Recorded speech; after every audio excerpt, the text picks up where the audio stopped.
ಸ್ಟೇಟ್ಮೆಂಟನ್ನು ಕೊಟ್ಟರು. ಆ ಸಂದರ್ಭದಲ್ಲಿ ನಾವೆಲ್ಲರೂ ಕೂಡ ಪ್ರಸಾದ್ ಅವ್ರನ್ನ ಕೇಳೋಕೆ ಶುರು ಮಾಡಿದ್ವಿ.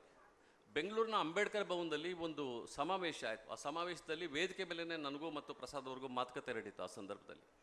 ಆದರೆ ನಾವು ಪ್ರಸಾದ್ ಅವರ ಇನ್ನೊಂದು ಮುಖವನ್ನು ನೋಡಲೇ ಇಲ್ಲ.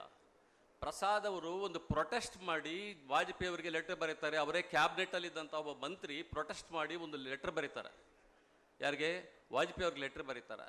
ನಾವು ವರ್ಲ್ಡ್ ರೇಷಿಯಲ್ ಕಾನ್ಫರೆನ್ಸಲ್ಲಿ ಕ್ಯಾಸ್ಟನ್ನು ಕನ್ಸಿಡರ್ ಮಾಡಬೇಕು ಅಂತೇಳ್ಬಿಟ್ಟು ನಮ್ಮ ಸರ್ಕಾರ ಕೇಳಬೇಕು ಅಂತೇಳ್ಬಿಟ್ಟು ಹೇಳ್ತಾರೆ. ಆ ಮಾತಿದೆಯಲ್ಲ, ಆ ಮಾತನ್ನು ಕೇಳಿ ಭಾಳಷ್ಟು ಜನಕ್ಕೆ ಆಶ್ಚರ್ಯ ಆಗುತ್ತೆ. ಜಾರ್ಜ್ ಫರ್ನಾಂಡಿಸ್ ಅವ್ರು ಲೆಟರ್ ಬರೀತಾರೆ ಪ್ರಸಾದ್ ಅವ್ರಿಗೆ. ಎಷ್ಟು ಧೈರ್ಯವಾಗಿ ನೀವು ಆ ಮಾತನ್ನು ಹೇಳಿದ್ರಿ, ಇಡೀ ಸರ್ಕಾರನೇ ಒಂದು ನಿರ್ಣಯ ತಗೊಂಡಿರೋಂಥ ಸಂದರ್ಭದಲ್ಲಿ ನೀವೊಬ್ಬರು ವಿಭಿನ್ನವಾಗಿ ನಿಲ್ತಿರಲ್ಲ, ಎಷ್ಟು ಚೆನ್ನಾಗಿ ನೀವು ಹೇಳಿದ್ರಿ ಇದನ್ನು ಅಂತ ಪ್ರಸಾದ್ ಅವ್ರಿಗೆ ಕೇಳ್ತಾರೆ. ಅದ್ರ ಜೊತೆಗೆ ಆಗಿದ್ದಂತಹ ಒಬ್ಬ ಕೋಆಪರೇಟಿವ್ ಸೊಸೈಟಿಯ ಸೆಕ್ರೆಟರಿ ಜನರಲ್ ಮಾತು ಹೇಳ್ತಾರೆ. ಪ್ರಸಾದ್ ಅವರೇ, ನನಗೆ ಈ ಒಂದು ನಿರ್ಣಯವನ್ನು, ನಿಮ್ಮ ಸ್ಟ್ಯಾಂಡನ್ನು ನೋಡಿದ ಮೇಲೆ ನನಗೇನಿಸ್ತು ಅಂತ ಹೇಳಿದ್ರೆ, ಬಾಬಾ ಸಾಹೇಬ್ ಅಂಬೇಡ್ಕರ್, KR ನಾರಾಯಣನ್ ಅವರ ಸಾಲಿನಲ್ಲಿ ನೀವು ನಿಲ್ತೀರಿ ಅಂತ ಅನ್ನಿಸ್ತು. ಆ ಮಾತನ್ನು ಒಬ್ಬ ಸೀನಿಯರ್ IAS ಆಫೀಸರು ಪ್ರಸಾದ್ ಅವರಿಗೆ ಆ ಮಾತುಗಳನ್ನು ಹೇಳ್ತಾರೆ. ಇದ್ರ ಜೊತೆಗೆ ಅವರು ಇನ್ನೊಂದು ಇನ್ಸಿಡೆನ್ಸು ನನಗೆ ನೆನಪಾಗುವಂಥದ್ದು ಅಂತ ಹೇಳಿದ್ರೆ, ವರ್ಲ್ಡ್ ರೇಷಿಯಲ್ ಕಾನ್ಫರೆನ್ಸ್ ಜೊತೆಯಲ್ಲಿ ಭಾಳಷ್ಟು ಜಗಳ ಆಗಿದ್ದಂತಹ ಭಾಳಷ್ಟು ಜನ ದಲಿತ ಸಂಘಟನೆಗಳ ಜೊತೆಗೆ ಅವ್ರ ಸಂಘರ್ಷನೇ ಆಗಿದಂತಹ ಸಂದರ್ಭ ಯಾವುದು ಅಂತ ಕೇಳಿದ್ರೆ, ಆ ಪ್ರಸಾದ್ ಅವರು ಇದನ್ನು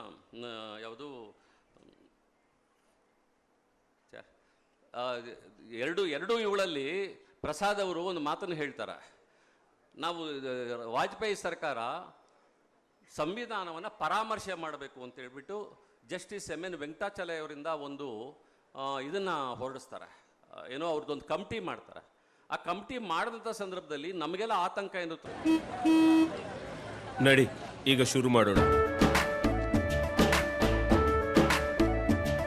ಕೇಸರಿಯಿಂದ ಮನೋಲ್ಲಾಸ ಮನಸ್ಸು ಮತ್ತೇರಿ ಕುಣಿದಾಡಿದೆ ನೋಡು, ಮನಸ್ಸು ಮತ್ತೇರಿ ಕುಣಿದಾಡಿದೆ ನೋಡು. ಕ್ಷಣ ಕ್ಷಣವೂ ಆಚರಿಸಿ ಕೇಸರಿ ಹಬ್ಬ. ವಿಮಲ್ ಬಾಯಲ್ಲಿ ಹೇಳಿ ಕೇಸರಿ. ಅಂದರೆ ಸಂವಿಧಾನವನ್ನೇ ಬದಲಾಯಿಸ್ಬಿಡ್ತಾರೆ ಅನ್ನೋವಂಥ ಒಂದು ಆತಂಕ ಆಯಿತು ಆ ಸಂದರ್ಭದಲ್ಲಿ ಪ್ರಸಾದ್ ಅವರು ಇನ್ನೊಂದು ಲೆಟರ್ ಬರೀತಾರೆ. ಯಾರಿಗೆ? ವಾಜಪೇಯಿ ಅವ್ರಿಗೆ ಲೆಟರ್ ಬರೀತಾರೆ ಮತ್ತು ಜಸ್ಟಿಸ್ MN ವೆಂಕಟಾಚಲಯ್ಯ ಅವ್ರಿಗೂ ಬರೀತಾರೆ. ಸಂವಿಧಾನವನ್ನು ಪರಾಮರ್ಶೆ ಮಾಡುವಂಥ ಸಂದರ್ಭದಲ್ಲಿ ನೀವೊಂದು ಇಂಟರಿಮ್ ರಿಪೋರ್ಟ್ ಕೊಡಿ.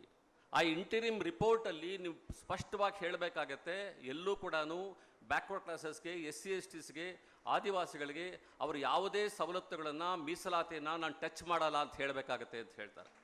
ಒಬ್ಬ ಚೀಫ್ ಜಸ್ಟಿಸ್ ಆಫ್ ಇಂಡಿಯಾಗೆ ಆ ಲೆಟರ್ನ ಬರೀತಾರೆ. ಅದಕ್ಕೆ ಅವರು ರಿಪ್ಲೈ ಕೊಡ್ತಾರೆ. ಯಾರು? MN ವೆಂಕಟಾಚಲಯ್ಯವರು.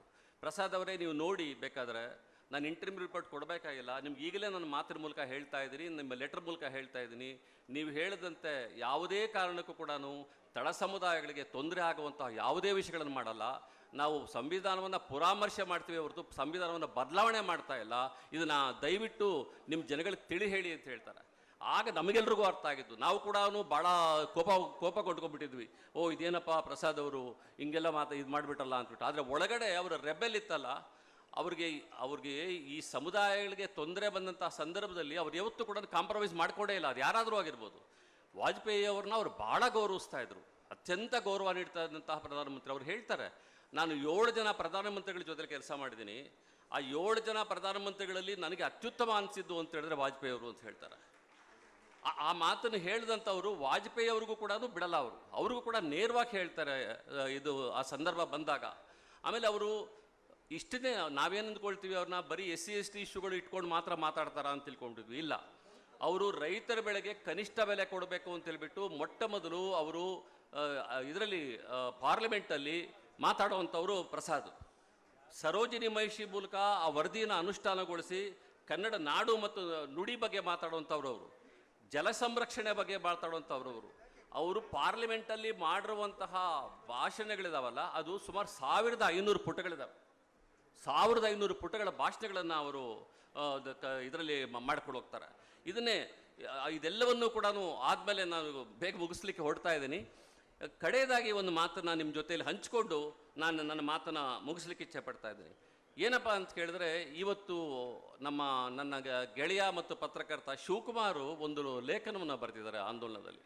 ಆ ಲೇಖನ ನನಗೆ ಯಾಕೆ ಇಷ್ಟ ಆಯಿತು ಅಂತ ಹೇಳಿದ್ರೆ, ಅಲ್ಲಿ ವೀರಪ್ಪನ್ನು ಭಾಳ ಪ್ರಖರದಲ್ಲಿದ್ದಂತಹ ಕಾಲಘಟ್ಟದಲ್ಲಿ ಹನೂರು ಮತ್ತು ಸುತ್ತಮುತ್ತಲಿನ ಗ್ರಾಮಾಂತರ ಪ್ರದೇಶಗಳು, ಅದು ಗೋಪಿನಾಥಂ ಇರ್ಬೋದು, ಸುಮಾರು ಹಳ್ಳಿಗಳಿಂದ ಸುಮಾರು 123 ಜನ ಆದಿವಾಸಿಗಳನ್ನು ಸರ್ಕಾರ ಏನು ಮಾಡುತ್ತೆ, ಇವರೆಲ್ಲರೂ ಕೂಡ ವೀರಪ್ಪನ ಜೊತೆ ಸಹಕರಿಸ್ತಾ ಇದ್ದಾರೆ ಅಂತೇಳ್ಬಿಟ್ಟು ಅವ್ರನ್ನೆಲ್ಲರೂ ಕೂಡ ಟಾಡಾ ಮೇಲೆ ಕೇಸ್ ಹಾಕ್ಬಿಡುತ್ತೆ. ಆ ಟಾಡಾ ಕೇಸ್ ಹಾಕಿದಂಥ ಸಂದರ್ಭದಲ್ಲಿ ಅವರೆಲ್ಲರೂ ಕೂಡ ಕೋರ್ಟ್ಗೆ ಅಲಿತಾ ಇರ್ತಾರೆ.